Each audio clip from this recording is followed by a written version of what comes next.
काय भौजी है देखत ही आजकल बड़ा झुरान जात हुआ हो। का बताई भौजी इतनी खटनी पड़ेला। हाँ नौटड़वा फरसा मत इस्तेमाल करा। सुना भौजी सुनावा। माई से डराई हरदम बाप गरियावला अढ़िया के कमाई कुल मेहर गठिया हवला।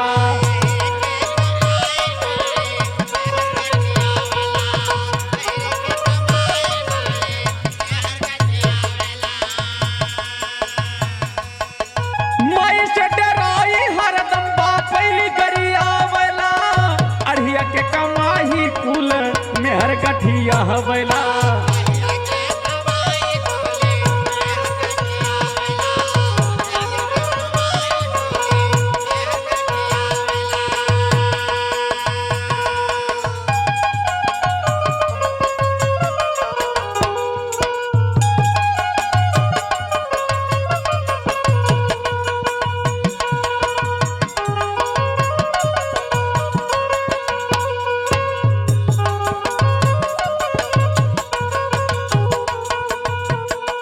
सुनत हो भौजी हाँ सुनत ही। और सुना जब कमाई के आई भौजी दिन भर नरेगा में खट के जब आई भौजी तो सुना का करेले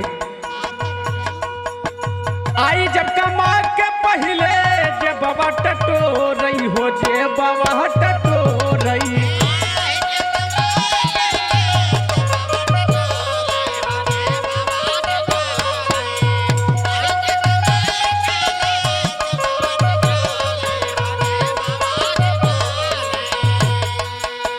माल नहीं पावे बोलई ने कुरा सको रही हो ने कुरा सको रही।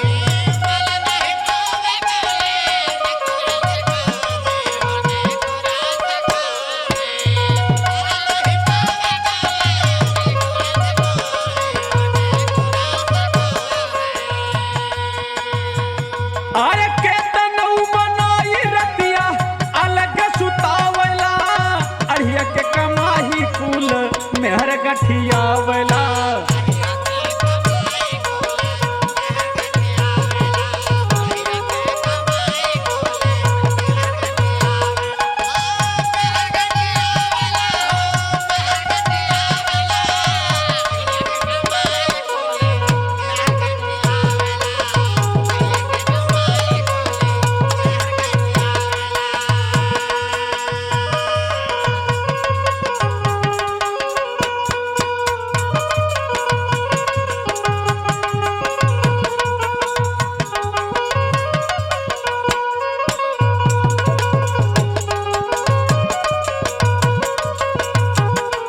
और सुना भौजी ऐसन मेहरारू मिल गईल बा पाई पाई पैसा कई पूछे कुल हिसाबवा हो पूछे कुल हिसाबवा।